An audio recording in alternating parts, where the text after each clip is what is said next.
talk on childhood obesity. First, some introductions. As Mr. Urich had said, we're sponsored by Doylestown Hospital, which is right up the road,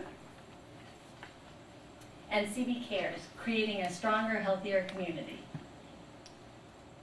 We give a shout out to Lexi Logan, who's a child photographer in our area. She provided many of these photos that we're using today for our presentation. I'm Dr. Nalene Lai, Buckingham Pediatrics and Doylestown Hospital.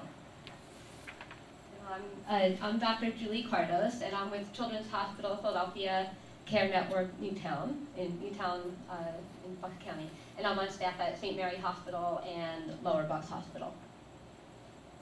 And together we are Twopedsinapod. Pediatric blog and podcast for parents on the go. Peds like pediatricians. We will be recording this session, and we'll be putting, if not the whole session, parts of it on the web. So don't worry about having to write anything down, because it will be there. Okay, childhood obesity. Why is it such a problem in the United States? Today we're going to walk you through a few things. I'm going to talk about some of the facts that are associated with childhood obesity. We're going to give you some basic guidelines you can use, and if you use them day in, day out, these are things that have actually been proven to help your kids maintain a healthy weight. The last thing we're going to do is we're going to talk about why is it so difficult for kids to maintain a healthy weight. I mean, we all know what we need to do, but why is it we can't get there? We're going to talk a little bit about the culture we have in the United States of overeating. And hopefully the audience can help come up with some things we can actually do and empower you to go out and do them. So, nearly 1 out of 5 kids in the United States are obese. That's 3 times more than when you and I were kids. Of those kids, 70% of them have one of the risk factors for having a heart attack or having a stroke. Those include high blood pressure, high cholesterol, or having abnormal glucose, which is really pre-diabetes. Our kids who are obese are systematically targeted for social discrimination. These kids are often bullied, and they are often the bullies themselves.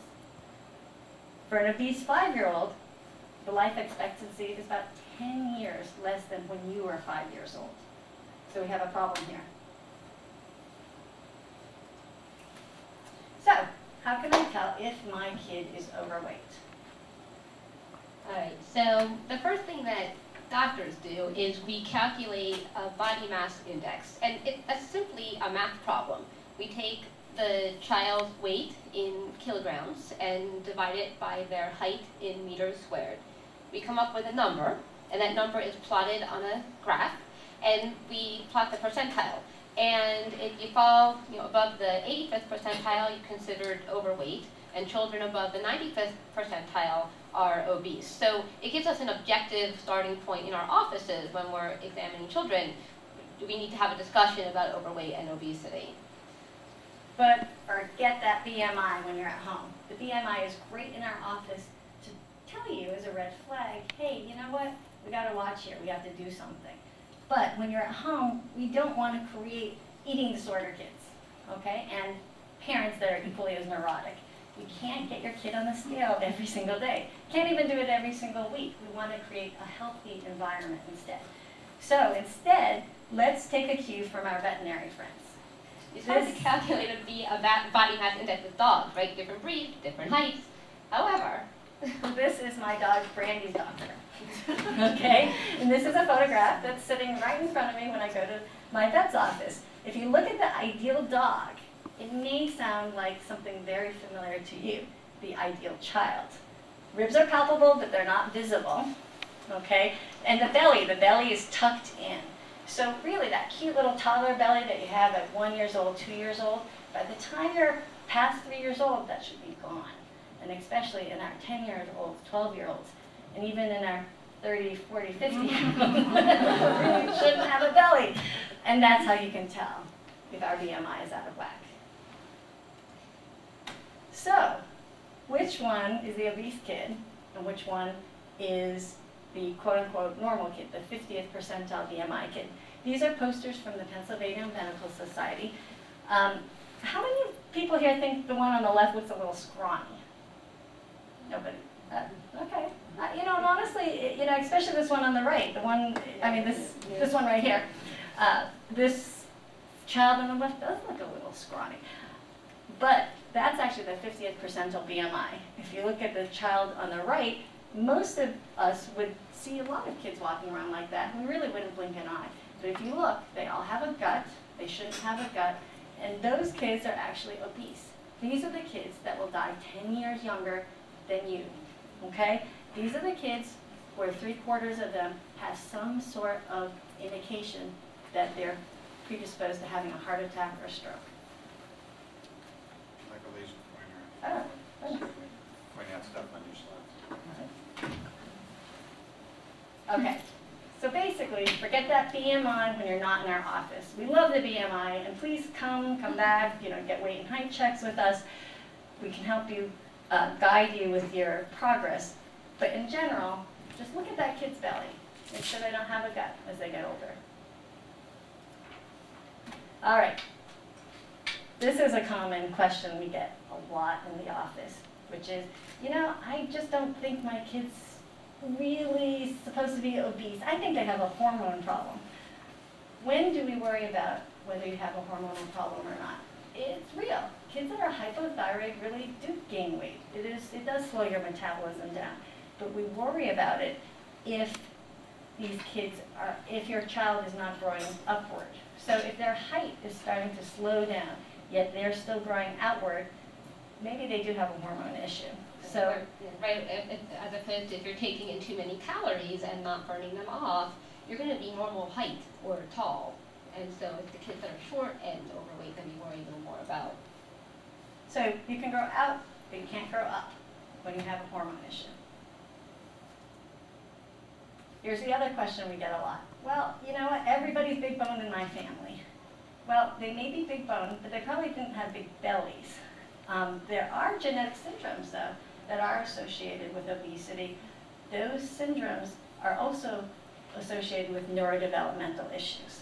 So if your child is developmentally fine, they probably don't have one of these syndromes that are associated with obesity. Interestingly, there is a gene that's been associated with exorbitant weight increase. If your baby suddenly gains weight very quickly by 3 years old, your doctor may or may not choose to test for it. Ultimately, you won't be doing anything differently anyway, but just out of curiosity, you might want to.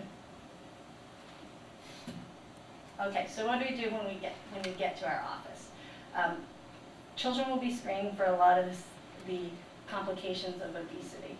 A couple of them you probably don't even realize we're screening for. When we're asking about sleep, how good is your well is your child sleeping? A lot of obese kids, just like adults, are predisposed to sleep apnea. All right, we'll be checking your blood pressure as part of the routine check, but for an obese child, this takes even on greater meaning. This slide is to show you something that you probably were not aware of. Children above the 95th percentile for their BMI, so in the obese range, do need to be screened with blood work. So that's cholesterol, they need their liver checked, they need to be checked for diabetes. So, where do you start? You're in our office and you're wondering, well, what do I do now? I know I have to do something, but what can I do? We're going to talk a little bit about some simple rules you can do, which are as simple as counting backwards from 5. Okay, so it turns out that there are some eating behaviors and just general lifestyle behaviors that are associated with normal weight, and then people who don't follow them tend to be overweight. So we start with number 5. So 5 stands for 5 servings of fruits and vegetables a day. So it turns out that people who eat 5 servings or more of fruits and vegetables a day tend to be more normal weight. And 1 serving is about a half a cup. So when you think about that, you're thinking of an apple is probably about 2 servings, because a whole apple is probably 2 half cups put together. But so it turns out that is one healthy eating model.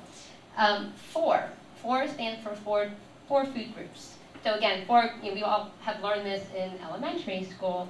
But so you have the meat protein group, the dairy group, fruits and vegetables group, and the carbohydrates. So the idea is you just want to keep rotating, from meal to meal, or if there's a snack in between. All right, what food group didn't my child eat yet?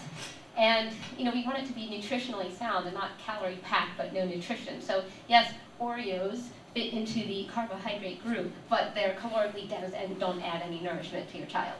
So 4 food groups. 3 stands for 3 servings of dairy a day. So a serving, again, in milk, it's like a cup of milk is 1 serving. Cheese, yogurt, other foods have dairy, have calcium in there. So again, this is associated with a normal weight person who gets the 3 servings of dairy in. 2, it doesn't have anything to do with eating, actually. It turns out, and this has been duplicated in many studies in pediatrics, kids who spend 2 or more hours in front of a screen, whether it's television or a computer, tend to be overweight. And kids who spend less than 2 hours a day in front of a screen tend to be normal weight. So again, it's like a matter of, okay, turn off the TV, and that doing nothing else, you might change the weight of your child over time. 1 stands for 1 or more hours of exercise every day. So again, first thought, an hour. How can I add an hour to my child's day? They have school, they have after-school activities, they have lessons, they have this and that, homework. But really, when you think about it, almost every child, at least through grade school and middle school, has at least 1 recess. Okay, so that's 30 minutes. Often the younger kids have another 15-minute recess. There's gym class, I know it's once a week in the younger grades, but goes more frequently in the older grades. Then obviously any organized sport is exercise, but even when they come home from school, sending them outside to play instead of playing computer games for a half hour, informal, driveway basketball and backyard kickball counts. It doesn't have to be an hour in a row. It just has to be an hour over the day of exercise. And that is, again, shown as associated with more normal weight people. And then 0 stands for 0 sweetened drinks. So I always forget, calories in what you drink. You don't really think about it as much. But really, ideally, in addition to milk, our kids should be drinking water. If you drink something sweet, you feel thirstier after you drink it, and so you drink more of it. And that's fine. If you have a stomach virus and you're vomiting, we're trying to rehydrate the child, and we want them to feel thirsty. Then we say Gatorade is fine, Pedialyte, things that have flavor. But on a normal, healthy, otherwise normal, healthy child, they should be drinking 0 sweetened drinks. And that includes juice, because juice is basically sugar water with some vitamin C added. So if you're getting your 5 servings of fruits and vegetables, you really don't need juice, okay? So again, so the 5 servings of fruits and vegetables, 4 food groups, 3 servings of dairy, 2 or less hours of screen, 1 or more hour of exercise a day, and 0 sweetened drinks. Those are all associated with more normal weight. And to add to the sweetened drinks, just be careful. Train your kids to drink water and enjoy water, because otherwise they'll always crave for something with flavor. All right, so Dr. Cardo's talked about something very simple sounding: 5, 4, 3, 2, 1, and 0. And those things have been shown. If you do it again and again and again, over the years, your kids will continue to grow upwards and just start to slim out. Because if you can maintain a child's weight, it just sort of falls off. It's very different than being an adult. But why is it that it's so difficult to keep up even those rules? Or any of the other things we know we should do? So less calorie intake,